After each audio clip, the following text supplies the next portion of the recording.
अगर घर में चावल का आटा ना हो तो भी आप उकड़ी के मोदक ज़रूर बना सकते हैं। वो कैसे बनाएंगे वो देखते हैं।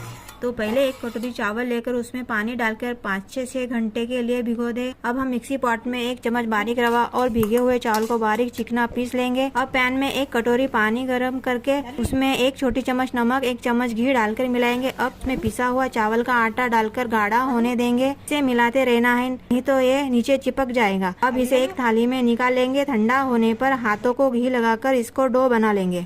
करते हैं हम स्टफिंग की तैयारी। 1 चम्मच इलायची पाउडर, 2 खाने के पान टुकड़े कर लेंगे, 1 कटोरी गुलकंद, 1 चम्मच नारियल कीस, 1 चम्मच सौंफ, 1 चम्मच दूध पाउडर, 1 चम्मच चीनी डालकर मिक्सी में पीस लेंगे। उसमें ड्राई फ्रूट डालकर उनको मिक्स कर लेंगे। आप इसमें एक्स्ट्रा मिठास के लिए गुलकंद ज्यादा डाल सकते हैं। अब आटे की छोटी छोटी पूरी बेल लेंगे। उसमें मोदक की डिजाइन बना के अंदर स्टफिंग भर लेंगे। इसे मोदक जैसे आकार में बना के रख देंगे। एक छलनी में घी लगाकर मोदक को रखकर अच्छे से 15 से 20 मिनट के लिए स्टीम कर लेंगे और हमारे चावल के उकड़ी के मोदक बनकर तैयार।